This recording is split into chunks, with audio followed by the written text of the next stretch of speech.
Class 10th के student, मैं आपको विश्वास दिलाता हूँ कि अगर आप इस वीडियो में अंत तक बने रहते हैं तो प्रकाश चैप्टर से पूछे जाने वाले लगभग हर सवाल का जवाब आप दे पाएंगे।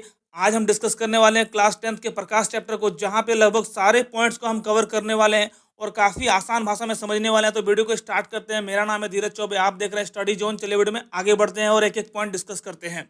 यहाँ पे आप देख सकते हैं दोस्तों कि हम दुनिया को कैसे देखते हैं। यहाँ पे आप देख सकते हैं कि दृष्टि का रहस्य, प्रकाश का वस्तु से टकराकर हमारी आंखों तक पहुंचना, ये क्या कहलाता है। कुछ अद्भुत घटनाएं भी हम लोग देखते हैं, जैसे कि पानी में पेंसिल का मुड़ना और तारों का टिमटिमाना। फिर हम इसमें पढ़ने वाले हैं कि प्रकाश का परावर्तन और अपवर्तन, ये सभी घटनाएं जो कि प्रकाश से जुड़ी हुई है, हम पढ़ने वाले हैं। फिलहाल आप देख सकते हैं कि ये इंसान इस मिरर में देख रहा है तो उसको क्या अनुभव हो रहा है। यहाँ पे आप देख सकते हैं कि पानी से भरी हुई गिलास में जब कोई पेंसिल वगैरह या फिर कुछ और चीज़ें डालते हैं तो हमें वो टेढ़ी क्यों नज़र आती है। फिर यहाँ पे आप देख सकते हैं कि जब प्रकाश की पुंज बाहर की ओर प्रोजेक्ट होती है तो क्या होता है। इन सभी रोचक घटनाओं को आज के इस वीडियो में हम कवर करने वाले हैं। आप बने रहें वीडियो में अंत तक। इस वीडियो में जैसे जैसे हम आगे बढ़ते जाएंगे ये वीडियो और ज़्यादा इंटरेस्टिंग होने वाला है। तो सबसे पहले हम देख लेते हैं कि प्रकाश है क्या। तो यहाँ पे आप देख सकते हैं कि ऊर्जा का वह रूप जो देखने की संवेदना पैदा करता है उसे प्रकाश कहते हैं। यानी कि प्रकाश की सहायता से हम देख पाते हैं। प्रकाश खुद में अदृश्यमान होता है, लेकिन जब प्रकाश किसी वस्तु पर पड़ती है, फॉर एग्जाम्पल ये एक वस्तु है, इस पर पड़ती है प्रकाश की किरणें, और अगर ये किरणें टकरा कर हमारी आंखों तक वापस आती है तो हम वस्तुओं को देख पाते हैं। यानी किसी वस्तु को देखने के लिए परावर्तन काफ़ी इंपॉर्टेंट रोल प्ले करता है।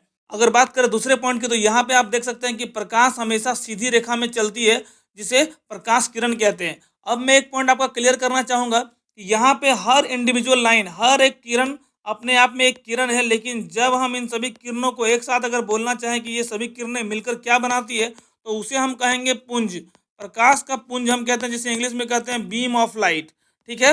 एक प्रकाश की किरण रहेगा तो उसे हम किरण कहेंगे, लेकिन कई सारी प्रकाश की किरणें अगर मिल जाती है इस तरह से तो उसे हम नाम दे देते हैं क्या, बीम ऑफ लाइट उसे हम कहते हैं। तो यहाँ पे आप देख सकते हैं कि इस टॉर्च की सहायता से क्या निकल रही है, बहुत सारी प्रकाश की किरणें, जिसे हम क्या कहते हैं, इसे हम कहते हैं बीम ऑफ लाइट। और ये जब किसी वस्तु पर पड़ती है और पड़ने के बाद जब वो किरणें वापस टकरा कर हमारी आंखों तक आती है, तब हम वस्तुओं को देख पाते हैं। तो इस बात का आप ख्याल रखेंगे कि किसी वस्तु को देखने के लिए परावर्तन बहुत जरूरी होता है।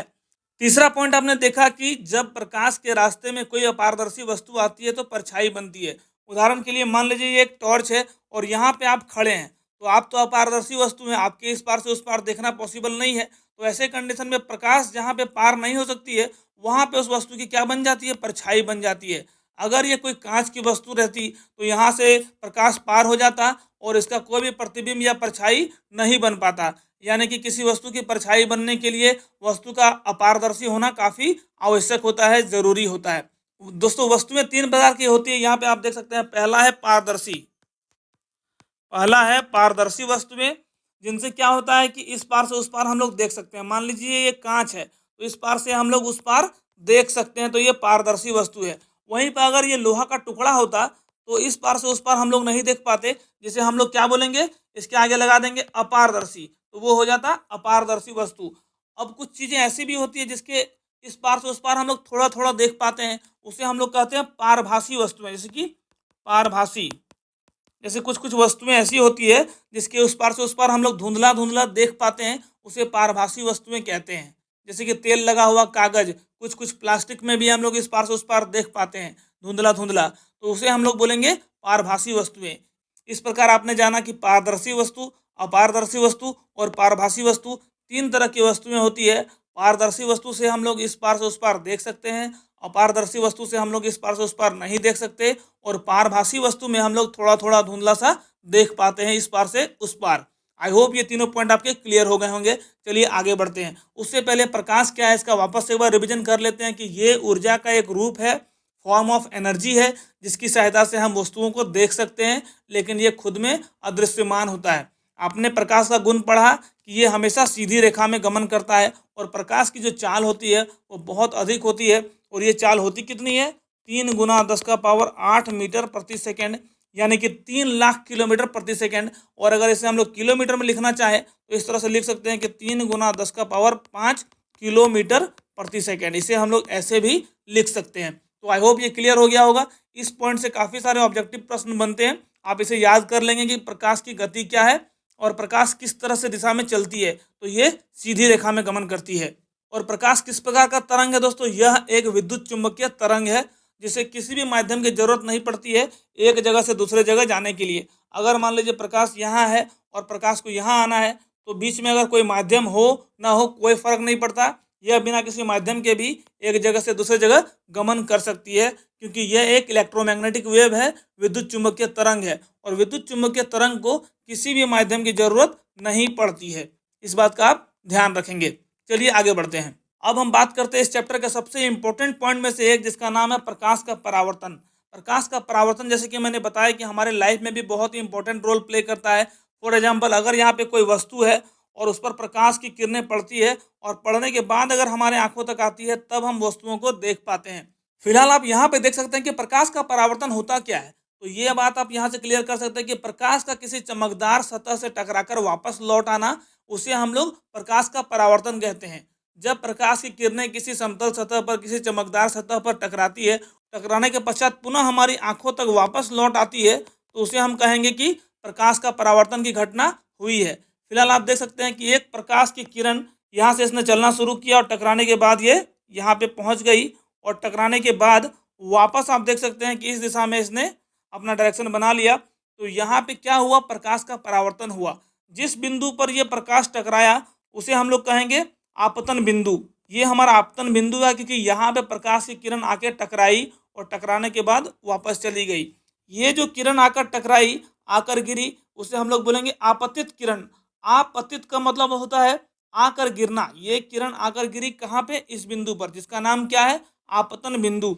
और टकराने के बाद वापस ये इस दिशा में चली गई, और इस किरण को हम लोग बोलेंगे परावर्तित किरण, जैसा कि आप यहाँ पे देख पा रहे हैं। और जिस कोण के साथ यहाँ पे ये टकराई, उस कोण को हम लोग बोलेंगे आपतन कोण, और इंग्लिश में उसे बोलेंगे एंगल ऑफ इंसिडेंस। इसीलिए इसे आई से हम लोग निरूपित करते हैं।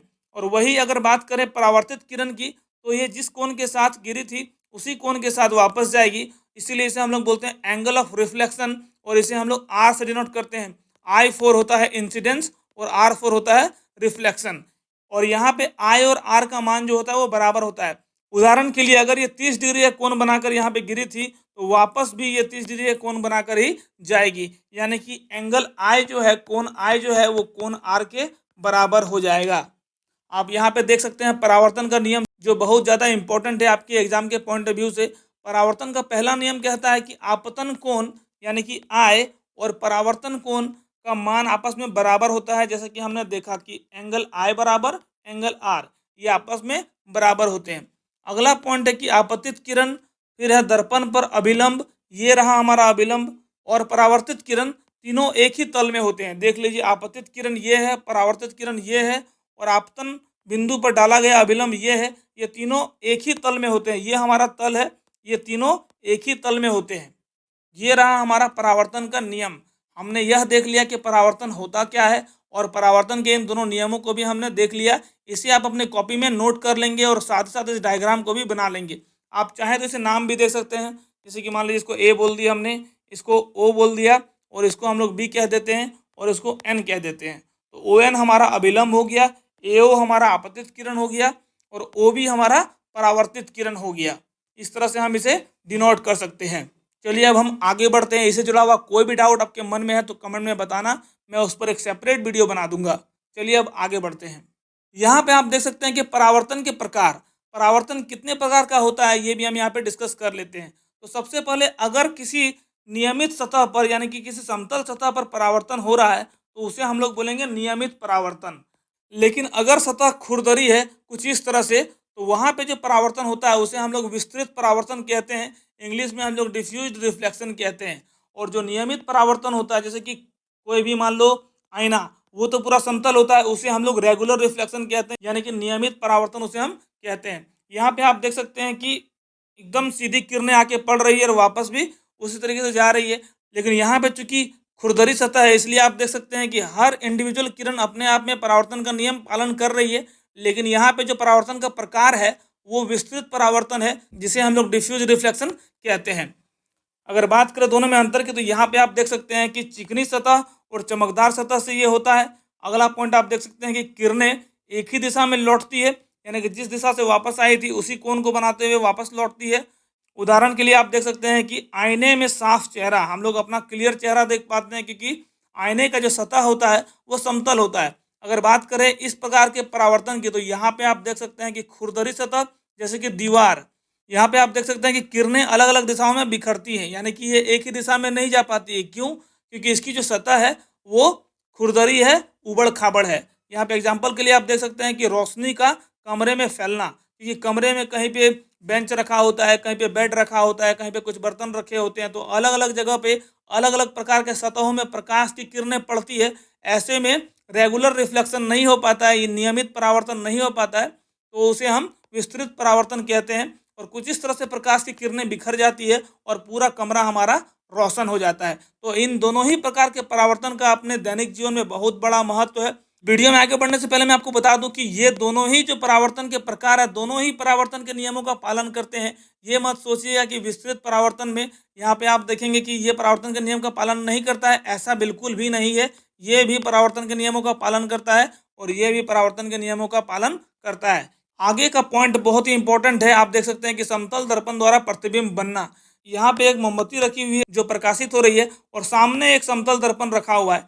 यहाँ पे इसका एक प्रतिबिंब यहाँ पे बन रहा है, जैसे कि आप देख पा रहे हैं कि इस फिगर में इसका जो प्रतिबिंब है वो यहाँ पे बन रहा है। अब आपने क्या नोटिस किया, ये दूरी जो है और ये जो दूरी है वो आपस में बराबर है। मान लो ये 2 मीटर है तो ये दूरी भी 2 मीटर ही है।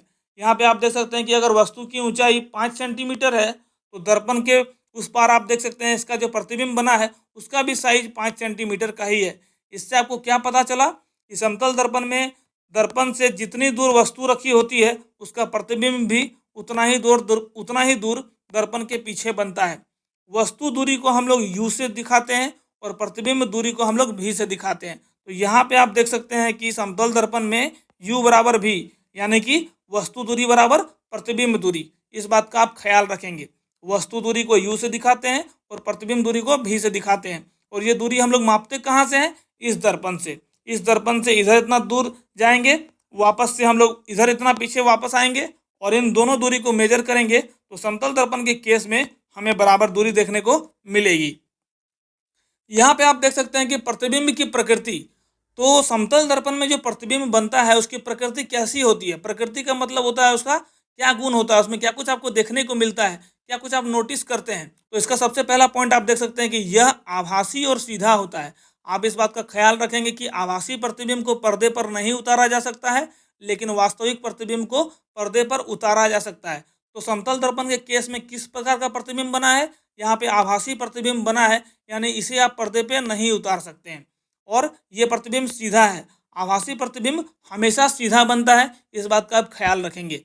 अगला पॉइंट है कि आकार वस्तु के बिल्कुल बराबर। जैसे कि मैंने आपको बताया एग्जाम्पल दे के कि अगर वस्तु 5 सेंटीमीटर का है तो इसका फोटो इमेज यानी कि प्रतिबिंब भी 5 सेंटीमीटर का ही बना है। दूसरा पॉइंट इस बात को क्लेरिफाई कर रहा है। तीसरा पॉइंट आप देख सकते हैं कि दर्पण के पीछे उतनी ही दूरी पर बनता है। जैसे कि मैंने बताया कि अगर इस दर्पण से 2 मीटर दूर में इस वस्तु को रखे हैं तो इसका प्रतिबिंब भी दर्पण के पीछे 2 मीटर दूरी पर बनता हुआ प्रतीत होता है। आभास हमें इस बात का होता है।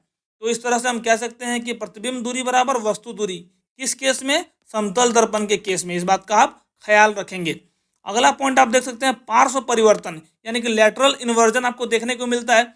जब आप किसी समतल दर्पण के सामने खड़े होते हैं तो आप क्या अनुभव करते हैं कि आपका बायां हाथ दाहिना जैसा फील होता है और दायां हाथ बायां जैसा फील होता है। ये परिघटना पार्श्व परिवर्तन कहलाती है। काफ़ी इंपॉर्टेंट क्वेश्चन है, ये कई बार पूछा जाता है।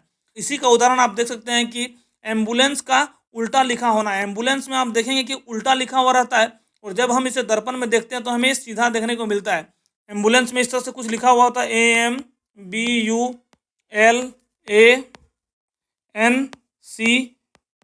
इस तरह से हमें एम्बुलेंस में लिखा हुआ देखने को मिलता है और जब हम इसे आईना में देखते हैं तो ये हमें सीधा नजर आता है। तो इससे हम इस परिघटना को परिभाषित कर सकते हैं, जान सकते हैं कि ऐसा क्यों होता है। तो ऐसा लेटरल इन्वर्जन के कारण होता है, पार्श्व परिवर्तन के कारण होता है, जिसमें बायां चीज़ दायां और दायां चीज़ हमें बायां देखने को मिलता है।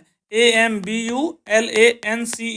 यहाँ पे हर चीज़ उल्टा लिखा हुआ है, लेकिन जब हम आईने में इसे देखेंगे समतल दर्पण में तो हमें सीधा नजर आएगा।